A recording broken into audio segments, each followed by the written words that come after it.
열왕기상 2장 1절로부터 9절입니다. 한 절씩 교독하면서 보십시다.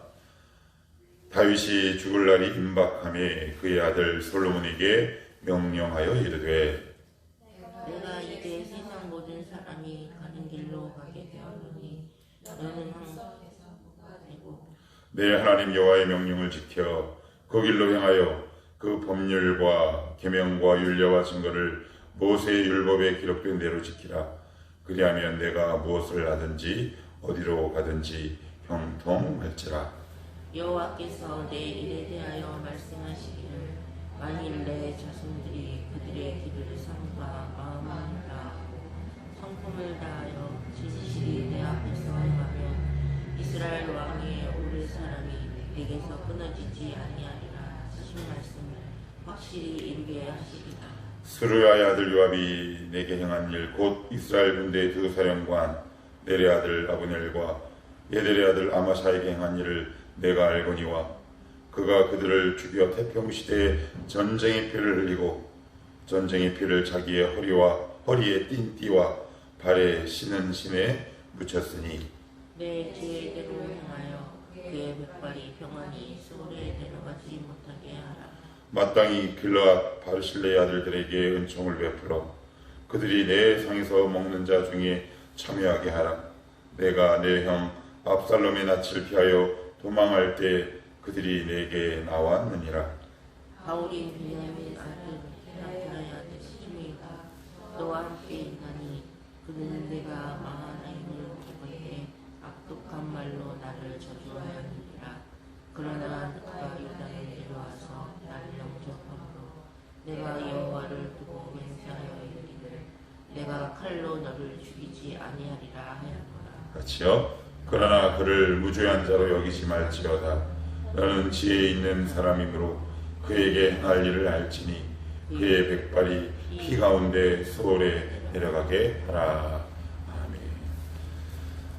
아멘. 여러분들 성경책에 적혀 있는 내용대로 오늘은 이제 다윗이 솔로몬에게 마지막으로 하는 말, 보통 유언 네 가지 명령으로 되어 있습니다. 첫 번째는 하나님의 말씀을 꽉 붙들어라. 삼가 지켜라. 이것이 첫 번째고요. 이제 나머지 세 부분은 이제 사람에 대한 명령으로 이루어져 있는데 그 첫째가 요압입니다. 요압을 없애라 라는 말입니다. 그 다음 이제 두 번째가 바르실레. 여기 나와 있는 것처럼 압살롬을 피해 도망할 때 바르실레가 그 먼 곳까지 나와서 영접하고 굶주린 다윗과 그의 신하들에게 먹을 것과 쉴 곳을 제공을 했습니다. 또한 세 번째는 시므이입니다. 8절에 보시면 게라의 아들 시므이가 독한 말로 나를 저주했다. 그러니 그가 피를 묻혀라. 이렇게 되어 있습니다. 자, 우리 그러면 이 안으로 한번 차분히 들어가 보십시다. 자, 1절을 제가 다시 한번 보면 다윗이 죽을 날이 임박함에 그의 아들 솔로몬에게 명령하여 이르되. 명령입니다. 명령은 선택이 아닙니다. 명령은 옵션이 아닙니다. 하나님이 우리에게 말씀하실 때는 지켜도 좋고 안 지켜도 좋은 게 아닙니다. 선택권은 저에게 있지 않아요. 그것을 명령이라고 합니다. 그러면 부탁을 하셔야죠. 부탁. 그런데 명령입니다. 명령에는 중요한 의미가 있죠. 주종의 관계가 있습니다. 이것은 너가 선택할 여지가 없다라는 겁니다. 이거는 반드시 해야 하는 겁니다. 그래서 요나가 하나님이 명령하시죠. 니느웨 성으로 가서 복음을 전하라. 그런데 요나는 아마 이렇게 알았던 것 같아요. 안 지켜도 될 만한 선택으로. 그러니 도망가죠. 우리의 신앙이 좋아지면 좋아질수록 하나님의 말씀이 상대적인 것에서 절대적인 것으로 이렇게 옮겨오는 것 같아요. 그 말인즉슨 다른 말로 명령이요. 다른 표현으로는 절대적인 겁니다. 선택이 아닙니다. 선택사항이 될 수 없어요. 그래서 오늘 다윗이 분부하여, 부탁하여, 아니면 유언하여라는 여러 단어가 있음에도 불구하고 솔로몬에게 명령이라는 단어를 썼습니다. 그 첫 번째가 하나님의 말씀을 삼가 지키라는 것이죠. 우리에게 똑같이 적용될 수 있는 부분이기도 합니다. 하나님의 말씀은 우리가 지켜도 되고 안 지켜도 되는 그만한 옵션이 아니라 반드시 지켜야 되는 명령이다. 그래서 이런 네 글자 들어보셨죠? 지상명령. 그죠? 지상명령. 그리고 인간과의 관계에 있어서 예수님께서 뭐라고 말씀하세요? 너희가 서로 사랑하라예요. 명령형으로 되어 있습니다. 하나님의 말씀은 우리의 호불호를 떠납니다. 우리의 기호를 떠나는 거죠. 그래서 뭐라고 얘기하느냐? 2절, 내가 3절 볼게요. 내 하나님 여호와의 명령을 지켜 그 길로 행하여 그 법률과 계명과 율례와 증거를 모세의 율법된 대로 지키라. 그리하면 내가 무엇을 하든지 어디로 가든지 형통할지라. 여호와께서 내 일에 대하여 말씀하시기를 만일 내 자손들이 그들의 길을 삼가 마음을 다하고 성품을 다하여 진실이 내 앞에서 행하면, 이렇게 되어 있어요. 이걸 다른 말로 이렇게 좀 축약해 보면 어떻게 요약을 해볼 수 있을까요? 그래서 저는 이렇게 한번 옮겨봤어요. 하나님의 말씀에 전생애를 걸어라. 그죠? 우리 보통 요즘 이런 단어 많이 쓰죠. 여러분들도 아마 아실 만한 단어이지 싶은데, 어떤 직업을 가질 때 그 직업이 나의 생업이야. 그런 사람을 영어로 됐는데 뭐라 그래요? 두 글자로. 프로라 그러지. 그러면 그 반대말은 뭐예요? 아마추어죠. 아마추어를 상징하는 두 단어가 있어요. 아마추어는 취미 혹은 기호에 따라 뭔가를 가져요. 얼마든지 바꿀 수 있고 선택할 수 있어요. 선택이 누구에게 달려 있습니까? 나에게 달려 있어요. 그런 사람은 아마추어죠. 하나님의 말씀과 하나님을 향한 신앙에 우리의 전생애를 걸어야 합니다. 아니면 우리는 유불리, 아니면 나의 이익의 유무에 따라 얼마든지 요동할 수 있어요. 그게 우리의 인간의 본질이요, 우리의 참 모습입니다. 그러니까 다윗이 한 말을 한 문장으로 딱 옮겨오면 그런 거예요. 하나님의 말씀을 지키는 일에 전생애를 걸어라. 이거를 두 글자로 딱 축약하면 믿음의 프로가 되라. 그러니까 아마추어에서 프로로 옮겨가는 거죠. 다시 말씀드려요. 아마추어는 무엇을 의미한다고요? 취미나 기호를 얘기해요. 취미나 기호는 얼마든지 바꿀 수 있어요. 테니스 좋아하다가 이 목사 그렇게 좋아하던 탁구 탁 끄는 거 보세요. 왜요? 탁구는 저의 전생애가 아니에요. 취미였기 때문에 그래요. 등산 못해요. 왜요? 취미였기 때문에 그래요. 그런데 프로는 그 직업을 함부로 그만둘 수 없어요. 왜요? 온 자기의 전생애가 달려있기 때문에 그래요. 그래서 우리는 신앙을 끊을 수 없잖아요. 우리 하나님 말씀을 지키는 것과 이 길을 가는 것에 저도 물론이요, 여러분들도 여러분들의 모든 삶을 걸 수 있는 축복된 사람이 되기를 소원합니다. 그것이 진정한 신앙인의 길이다. 지금 다윗은 그렇게 이야기를 하고 있는데 왜 이렇게 이야기를 할까요? 중요해요. 왜요? 자기도 그렇게 살아봤거든요. 내가 이렇게 살아보니까 비록 나 실수도 참 많았다, 내 아들 솔로몬아.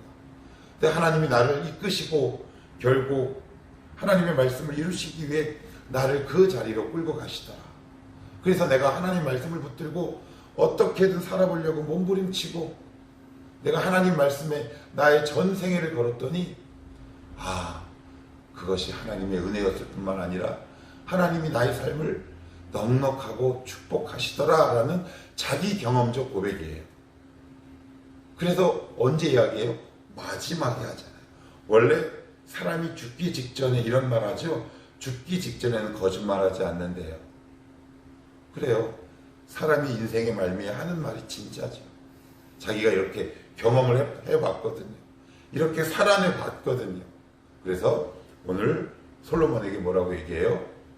하나님 말씀에 내 전생애를 걸어라. 그것이 바로 네가 해야 할. 한번 생각해 보십시다. 왕이잖아요. 다윗도 왕이고 솔로몬도 왕이잖아요. 이거 말고 다른 말은 좀 없을까? 실생활에 필요한 말? 한번 곰곰이 생각해 보세요. 왕이면 정치, 행정, 학문, 언어 다방면에 능통해야 하고, 특별히 상대적으로 커지긴 했지만 여전히 주변 국가에 비해 왜소한 이스라엘에게 있어서 외교의 처세술이라든가 마지막으로 솔로몬에게 남겨야 할 말이 얼마나 많이 있겠습니까? 그런데 딱 네 가지로 추격되잖아요. 그 1순위가 뭐예요? 말씀과 믿음을 지키는 일에 너의 전생애를 걸어라. 이게 시사하는 바가 커요. 무슨 얘기예요? 우리 어제에 이어서 관통하는 문맥이잖아요. 해야 할 일이 많을 거다, 왕이라. 바쁠 것이다. 그렇지만 가장 먼저, 가장 중요한 일은 하나님의 말씀을 먼저 붙드는 것이 너에게 가장 중요하고 긴급한 일이다 라는 의미가 이 자간 속에 흐르고 있는 것 아니겠습니까?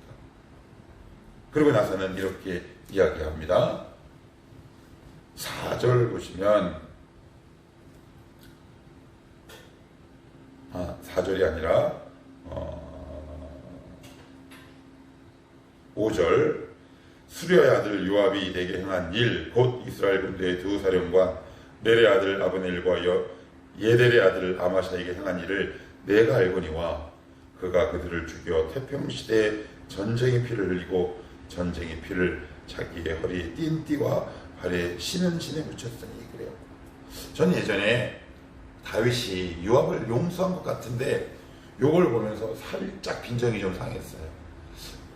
그때는 용서했는데 용서한 게 아닌가? 그게 아니더라고. 두 가지 차원에서 솔로몬에게 이야기를 해요. 왜? 왜냐하면 여기 보시면 이런 표현이 나와요. 5절에 보시면 넬의 아들 아브넬과 예델의 아들 아마샤에게 행한 일. 그 다음 말씀이 중요해요. 그가 그들을 죽여 태평시대에 전쟁의 피를 흘리고, 그리고 저 맨 아래 자기의 허리에 띤 띠와 발에 신은 신에 묻혔다. 이게 무슨 말일까요? 하나님과 다윗이 요압에게 군대 장관이라는 중요한 일을 허락하신 건 개인의 사사로운 복수와 권력을 위해서 준 것이 아니란 뜻이에요. 이 말이. 그런데 개인의 사리사욕과 자기 동생을 죽인 그 복수하는 의미로 두 명을 죽여버려요. 그래서 하나님의 공의 차원에서라도 요압은 반드시 처치하라. 그리고 두 번째, 요압을 처치하지 않으면 이 왕권이 흔들리게 될 것이다 라는 두 가지 의미에서 요압을 처리할 것을 다윗이 명령하고 있다.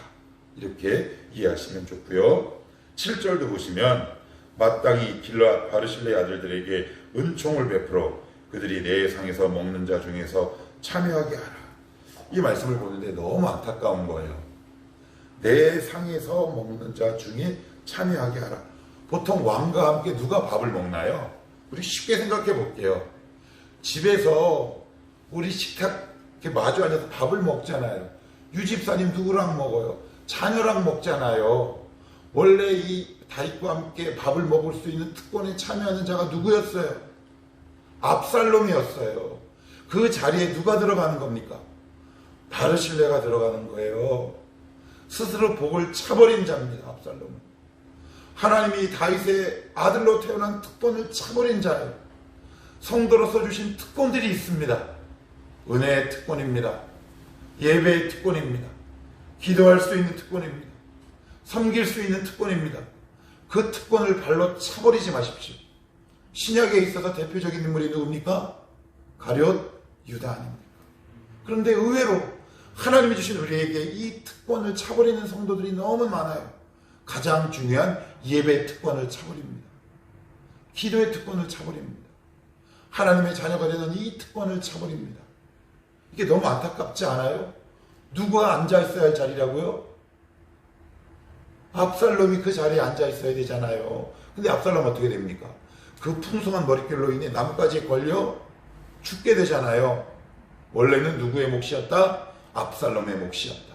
하나님 여러분들에게 주신 몫이 있습니다. 거룩한 몫이 있어요. 그 몫을 사단에게 빼앗기지 마십시오. 꽉 붙들고 계십시오.